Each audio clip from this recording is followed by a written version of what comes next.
Fil-katekezi tagħna llum sejru nkomplu nirriflettu fuq littra pastorali li l-isfijiet tagħna Maltin kitbulna għar-Randan ta' din is-sena 2010. Littra pastorali ġib l-isem Għand min immorru. Nfakkarkom li fl-aħħar katekezi riflettejna fuq kemm parti kbira minn din littra pastorali li kienet nfakkarkom ftit titlaq mill-fatt li li bniedem illum diffiċli jaqra l-istorja ta' ħajtu minkejja l-avvanzi kollha li għandu dan jirriżulta fin-nuqqas ta' dinjità tal-bniedem, fin-nuqqas ta' dubji fl-interċezzi li għandna llum il-ġurnata, fid-dnub li qed jaħkmu jkisser u kemm il-bżonn li l-bniedem ma jaqtax qalbu quddiem din ir-realtà imma jemmen li l-mulej poġġa fih ir-rieda għal dak li hu tajjeb u permezz tal-edukaturi mo speċjali Alla bħala l-ewwel edukatur tal-bniedem jiftaħ qalbu sabiex ifittex mill-ġdid dak li huwa veru. L-isfijiet uruna kif Alla jeduka l-bniedem fil-Bibja fil-Antik Testament billi għaddih mill-mument ta' deżert, allura fid-deżert anke tal-ħajja tal-lum m'għandniex naqtaw qalbna imma nemmnu f'dan Alla li jimxi magħna, jedukana, jiffurmana u preżenti magħna, ifejjaqna jimxi magħna pass pass u jimxi ma' kull persuna.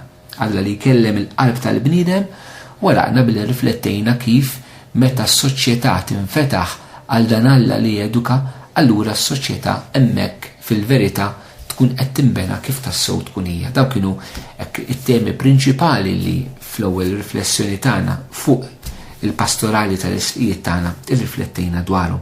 Illum nixtieq nirrifletti fuq żewġ aspetti partikolari u nagħlaq bihom anke riflessjonijiet tagħna fuq dak li qalulna l-isfijiet li jinsabu f'din littra pastorali li huma l-kelma tal-Alla u l-Knisja. Huma żewġ affarijiet li huma importantissimi fil-ħajja tan-nisrani però mhux biss qegħdin hemmhekk għas-servizz tal-ħajja tal-bniedem. L-isfijiet jagħmlulna mistoqsija f'mument minnhom fl-littra pastorali tagħhom jgħidulna fejn insibu il-programm edukattiv ta' Alla. Jekk kelmuna dwar Alla li jrid jeduka l-bniedem, fejn ħansibuh dan il-programm edukattiv ta' Alla. Jammaġni l-lum kulħadd mhux hekk għandna l-programm edukattiv fis-syllabus kull ma joħroġ anke fis-soċjetà ċivili. Alla tagħna s-syllabus tiegħu biex ngħid hekk. U dan jinsab fil-kelma tal-Alla fil-Bibja. Il-programm edukattiv tal-Alla jinsab fil-Bibja. U l-isfijiet mod sempliċi ħafna, però b'teoloġija ħafna profonda, jgħidulna ma il-Bibja x'inhija fuq kollox. U ipoġġuilna b'dan il-mod tara. Huwa kliem imnebbaħ minn Alla.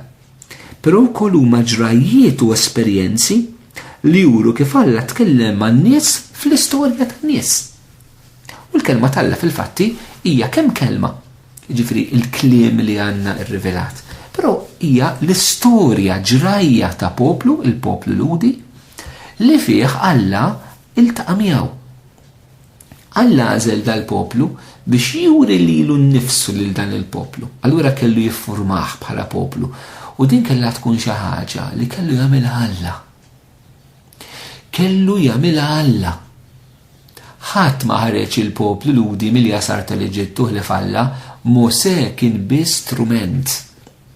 U dina kienet l-sfida primarja, l-sfida ewlenija illi dan il-poplu kellu jgħix kontinwament. Per eżempju Alla ma jgħidx il-poplu ludi kollu alleanzi politiċi. Għax li tkun li Alla biss ikun dak li proteġih li juħsibu li salvaħ. Alla għażel dan il-poplu biex ikun sinjala d-dinja ta' dak li Alla jrid jagħmel. U jkun mudell li jkun teżempju għall-oħrajn. Hija l-pedagoġija, hija l-loġika ta' Alla kif jaħdem. U allura aħna rridu nħarsu lejn din il-ġrajja fl-iskrittura anke biex nitalmu llum Alla l-imbira kif irid jidħol fl-istorja tal-ħajja tagħna kemm bħala persuni, però wkoll anke fis-soċjetà bħala persuni li ngħixu fl-imkien. Aħna wkoll irridu ngħaddu minn ġrajiet u esperjenzi fejn Alla se jidħol jitkellem magħna. U dawn jilħqu l-quċċata tagħhom jgħidulna l-isfijiet fil-persuna ta' Ġesu. Ġesu illi mod speċjali fuq is-salib huwa qed jagħmel l-ikbar dialogu li jeżisti bejn Alla u bejn il-bniedem. Huwa l-ikbar dialogu tal-imħabba. Alla li qed jgħid il-bniedem inħobbok u sfortunatament il-bniedem li jirrifjuta din l-imħabba. Però Alla l-imbirek ma jaqtax qalbu, Alla jibla in-nuqqas ta' mħabba tal-bniedem fl-imħabba tiegħu. Alla jibla in-nuqqas ta' maħabba tal-bniedem fil-maħabba tiegħu, għax l-maħabba tagħha tmur lil hija wisq ikbar minnu btagħna, hija wisq ikbar minnu qasijiet tagħna, minnu qas ta' maħabba fejra. U allura l-ispiriet tagħna jħeġġulna ħafna u jħeġġulna bil-kbir, jgħidulna paragrafu li jiena nqisu ta' importanza kbira li nixtieq naqrah kif inhu u nixtieq nikkummentah biċċa biċċa. Jgħidulna l-edukazzjoni vera fil-fidi tista' sseħħ biss f'għarfien iktar profond tal-kelma ta' Alla.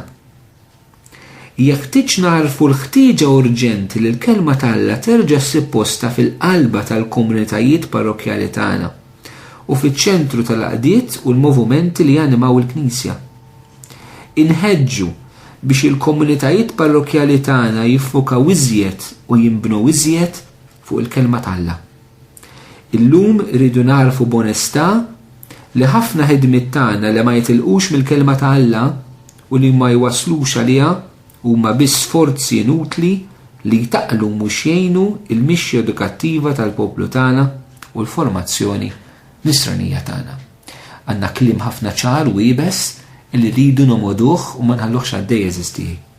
L-ewwel ħaġa tgħidulna l-edukazzjoni vera fil-fidi tista' sseħħ biss mela mhux xi ħaġa oħra li qed jgħidulna huwa biss. Meta qed tgħid din biss ġifieri tittaqta kollox u tħalli din. Għax dak li qed jgħidulna f'għarfien iktar profond tal-kelma ta' Alla. Mela, il-fidi tagħna eżistijej hija bbażata profondament fuq il-kelma ta' Alla. Il-fidi tagħna mhija bbażata fuq xejn iktar. Ħlif dak li l-kelma ta' Alla tgħidilna u kif huwa mfisser interpretat u mwassal lilna fit-tagħlim tal-Knisja. Dak li aħna ngħidula it-tradizzjoni tal-Knisja. Mela, il-fidi tagħna fuq hemm tkun ibbażata.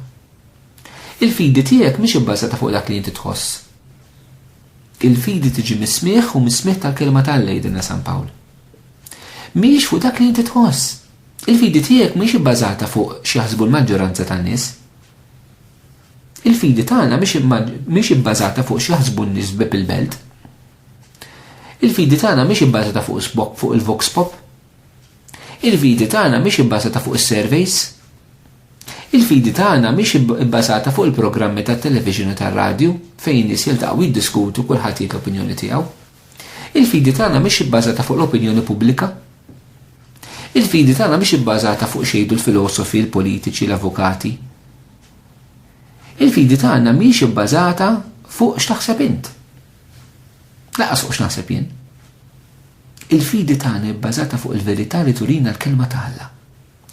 Jekk mela l-fidi tagħna aħna maħniex insawruha.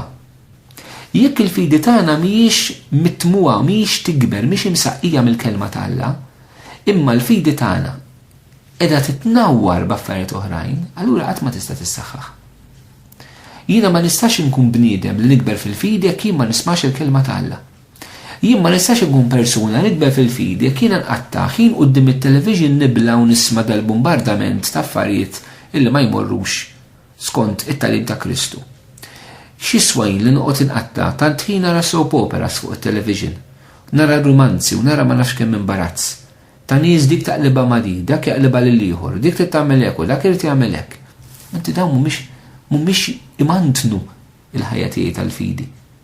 Huwa kollu ħela ta' ħin fil-veru sens tal-kelma. Ħela ta' ħin investit ħażin. Eżistijaj.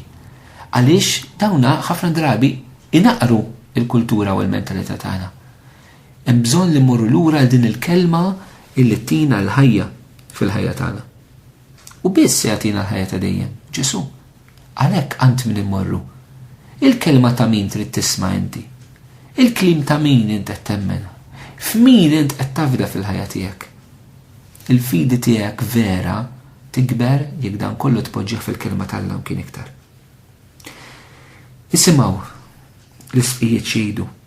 Jeħtieġ narfu l-ħtieġa urġenti li l-kelma ta' Alla terġa' ssib posta fil-qalba tal-komunitajiet parrokjali tagħna u fiċ-ċentru tal-għaqdiet u l-movimenti li janimaw il-Knisja. Jekk nieħdu tal-kliem letteralment, huwa xokkanti x'qed jgħidulna l-isqijiet. Huwa xokkanti li jrid irredna, jrexna mill-qiegħnet. Irid iġġenna naħsbu fejn aħna sejrin. X'qegħdin nagħmlu? X'qed jiġri minna? biex l-isfijiet jgħidulna huwa ħtieġa urġenti. Ġifieri mhux xi ħaġa li jisma' ħannibatuha fuq l-aġenda tal-Kunsill Pastorali Parrokjali u mbagħad xi darba jsir xi ħaġa minnha. Din mhix xi ħaġa rridu nagħmlu xi sinodu ieħor fil-Knisja f'Malta biex naraw se naqbdu nagħmlu dwarha, urġenti rridu nagħmluha issa. Eżisti. U x'inhi l-urġenza? Li l-kelma talla terġa' ssib posta. Jiġifieri qed jgħidulna li l-kelma talla m'għandix posta? Mhijiex f'posta? Mhijiex fiċ-ċentru? M'għandix l-importanza li għandna nagħtuha fil-ħajja tagħna bħala Knisja f'Malta, fil-komunitajiet tagħna, fil-qadiet il-movimenti, iva jista' jkun il-risqijiet dak li qed jgħidulna. Il-kelma talla maħniex nagħtuha l-importanza li għandha tingħata, hemm bżonn terġa' tieħu posta. Dan qed nikkwota il-kliem eżatt. Narfu l-ħtieġa urġenti li l-kelma talla terġa' issib posta. U hemm bżonn nagħtuha l-posta eżisti. Għalli anke fil-Knisja f'kelma waħda